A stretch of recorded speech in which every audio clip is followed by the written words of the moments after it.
This used to be fun.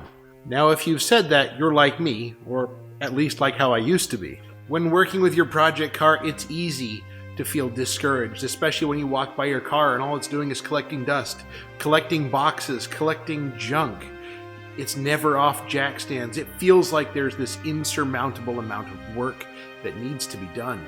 You may even feel discouraged about all the parts you've already bought and find out that it's not enough. This happened to me recently. Let me tell you the story. I recently picked up a new intake manifold for my El Camino, and I was pulling together parts. I've got the gaskets. Heck, I've even got a brand new tube of the silicone. But one thing I noticed is that it's got the cooling ports in the back as well as the front of the intake manifold. And I thought, great, I'll just get a couple of fittings and it'll be great. I'll have that coolant crossover. Heck, I even have a leftover piece of AN line that's the right length. I just don't have the fittings. And I also realized the water neck that's on the car doesn't look near as pretty as the intake manifold itself does. So I got bogged down with buying fittings, seeing the cost of new AN fittings, looking at the cost of a new water neck. These things added up quick, and it was discouraging. I actually put the parts in the box and walked away from it. And you know something? I realized that the water neck doesn't really matter to anyone other than me. I realized that it doesn't have to have the cooling crossover. I can solve this problem with a couple of pipe plugs, and the car will be just fine. I can reuse the parts I've got, and it'll be totally okay. But it was discouraging when I was finding that problem. Sometimes the parts we have and the parts we want may not be the same thing, but if it's going to be perfectly functional, a little bit of cleanup, and I'll feel better about it, and it'll be just fine. You may look at something and see that all the work that should be done, and it can be overwhelming and disappointing. It feels like that no matter how much you do, there's always going to be more. You may not know where to start. You may not be able to fix the whole thing all at once, and fixing that one thing may not feel like it can fix the rest of the car, the rest of the things you have to do. There is hope. One of the things that you can do that's very easy and doesn't cost a dime is you can clean. Cleaning is usually very close to free. Paper towels, maybe. But you can clear up the boxes. I've got an El Camino. It's a box collector in the bed. You can sweep the floor around your car so you feel better about getting close to it and working on it. You can clean up the gunky corners. You can start to clean hardware. You can start to vacuum it out to make it easier to get to future projects. If you've got to do some massive rust repair, just clearing things away from that spot and getting it clean can feel like a huge improvement and oftentimes brings motivation to work on it. Now, with this suggestion, you might go, Eric, no kidding. The best thing to do is to just start. Start doing something.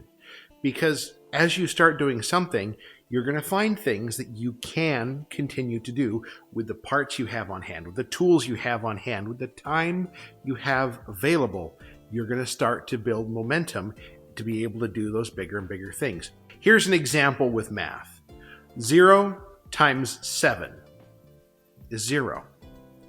Whereas if you have 10 minutes a day to do something, let's just call that 0.1 of an hour, times by 7, you now have 0.7 of an hour into this, which is still a lot better than what you had before, which was 0. So being able to do something small when you have 5-10 minutes, it may not be much, but organizing your tools to be able to get to the project, being able to get parts together lined up for the install.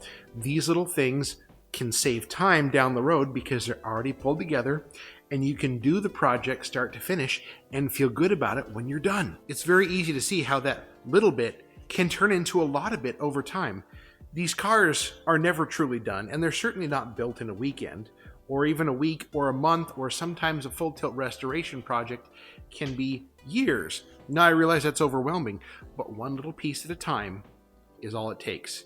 A journey of 1,000 miles begins with just one step. We've heard that. A journey of a project car begins with just one bolt. But what if we're afraid to make mistakes? Mistakes are how we learn.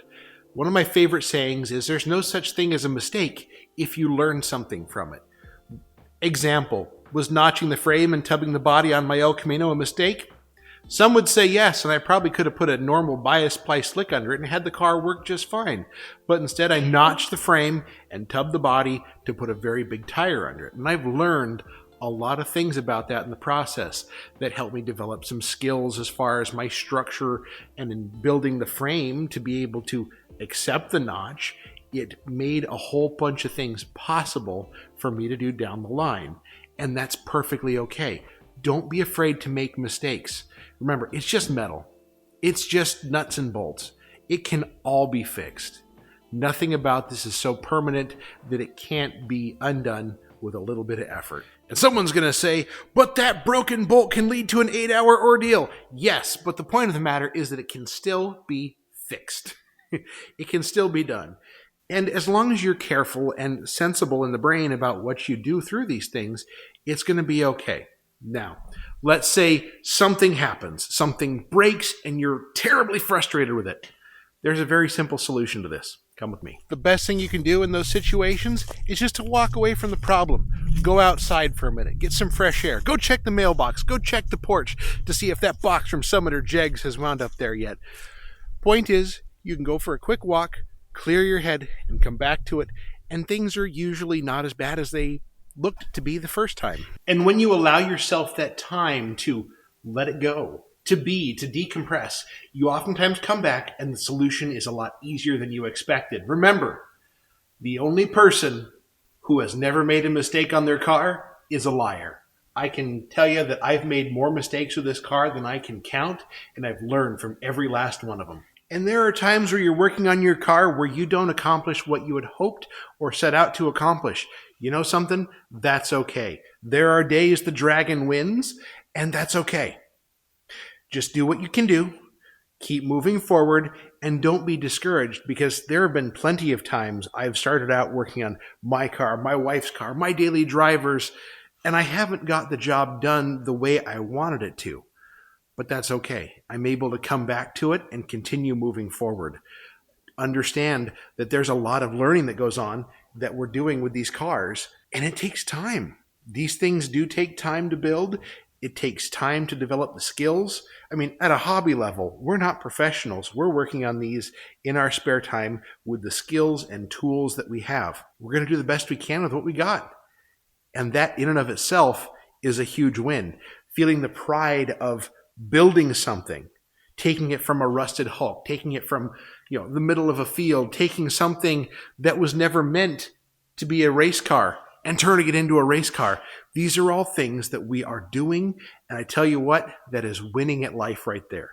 Taking something and feeling the pride of doing it yourself and learning new things. That's what it's really about. One of the things that I do when I'm feeling really overwhelmed with how many projects I have between all my cars is I write them down. I write down the car and the number of projects that I have under them. And with that, I'm able to determine how much time I have available to what projects I can handle. And I can start chipping through all the projects and get to a point where I feel pretty good about myself. So if you're interested in that document, there's a link down in the description where you can get that for yourself. And you can write down project car, the projects you have, and I guarantee seeing the projects that you do have that need to be addressed quickly, it can actually solve a lot of problems as to what needs to be done in what order. So that can help take some overwhelm off your plate too. There's also another natural tendency that we need to avoid, and that is the feeling of doing everything 100% ourselves. I'm guilty of it. I know others that are guilty of it. The point of the matter is there are things that are better off left to someone else. They may be skills that we don't have. It may be friends coming over looking to help you further your project. These are things that are okay. It's okay to have help. It's okay to ask for help. It's okay to not have the skills to do a certain thing. It's okay. The whole built not bought thing, as much as I love to take pride in what I've built as opposed to bought, there are times where having someone professional, someone who knows more than you do a certain thing, that's not a bad thing. It's totally okay. Because deep down, you're still putting in effort to get the car to where you want it to be. And that is the end goal. And a final thought. Don't ever listen to those that put down your car, that put down you and your efforts. We don't need those kinds of people in our lives. Those are not the things that we need to have.